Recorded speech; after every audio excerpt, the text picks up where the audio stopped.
제가 이목고TV라는 유튜브 채널을 약 1년 전에 만들었던 이유가 몇 가지 있습니다.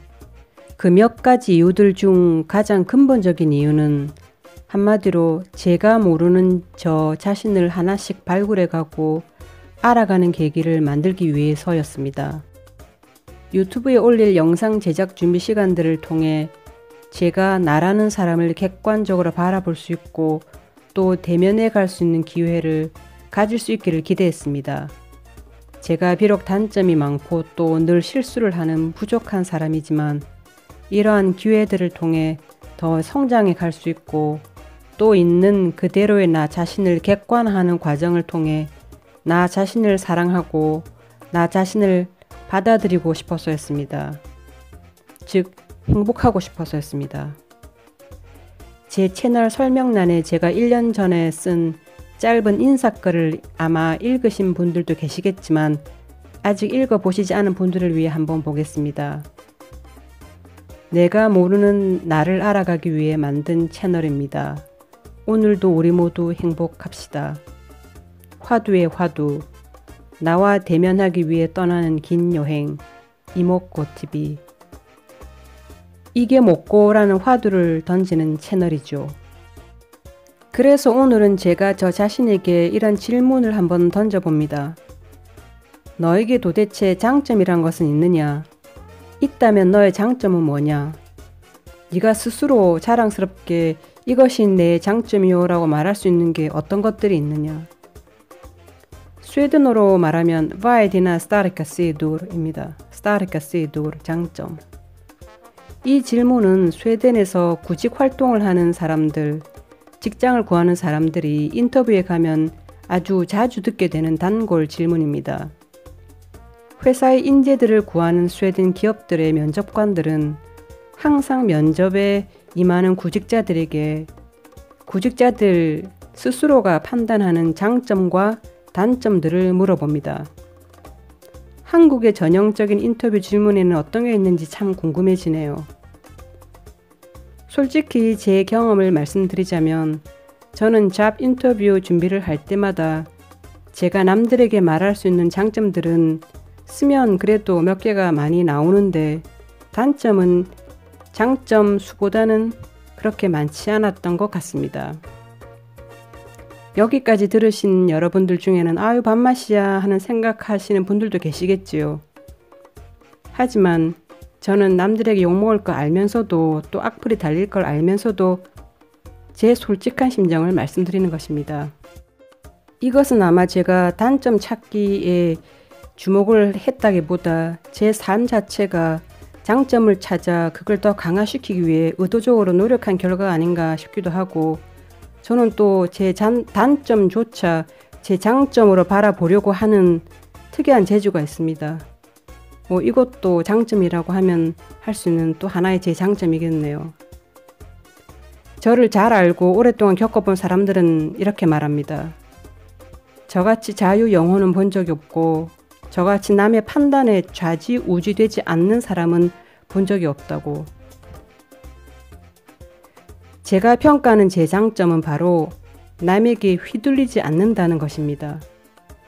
그렇습니다. 저는 제 인생의 결정 주도권과 통제권을 결코 남에게 내어주지 않는 게 바로 저의 최대 강점입니다. 저는 그렇게 결심을 했습니다. 아주 오래 옛날에 절대로 나의 통제권은 내 인생의 결정권은 남에게 주지 않는다. 그래서 저는 제 인생에 관한 결정권을 남에게 주지 않으면서 살아왔습니다.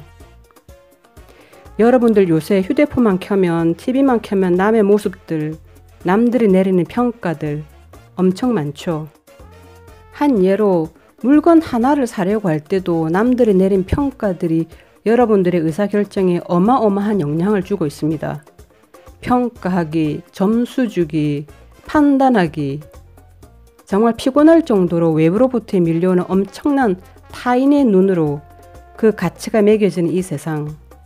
자이든 타이든 우리 모두는 타인의 생각이나 평가에 영향을 받게 되고 자칫하면 남에게 휘둘리기가 아주 쉬운 세상입니다.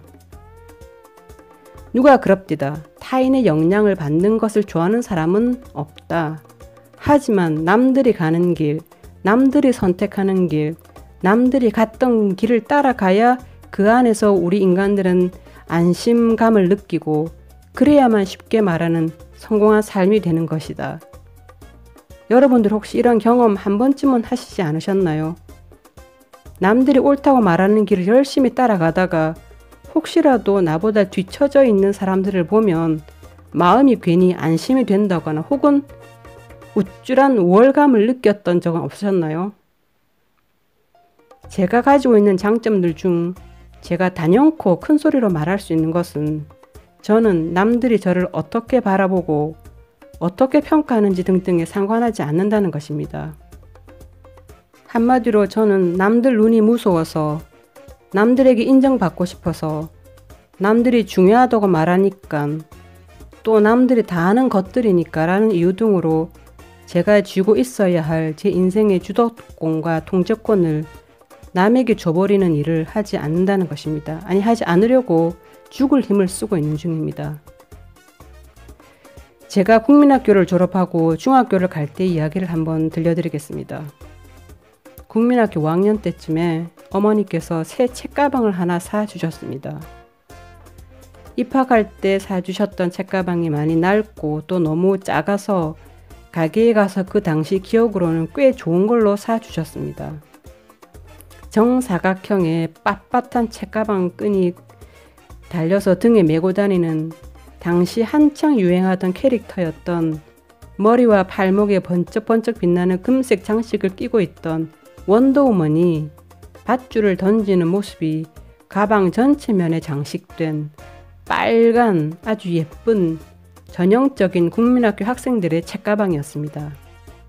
5학년, 6학년 2년간 그 새 책가방을 아주 기쁜 마음으로 잘 쓰고 있었죠. 그런데 중학교에 들어가게 되자 어머니께서 저에게 말씀하셨습니다. 이제 중학생이니 중학생들이 들고 다니는 새 가방을 사러 가자. 저는 그 말씀이 도저히 이해가 되지 않았습니다. 가방은 가방일 뿐인데 왜 멀쩡하고 잘 사용하고 있는, 더군다나 가방 속 구조가 딱 제 마음에 들던 무엇보다도 아직 새 것과 마찬가지인 원더우먼 책가방을 두고서 또 왜 중학생이라는 이유만으로 새 것을 돈을 주고 사야 한다는 게 도저히 이해가 되지 않았습니다.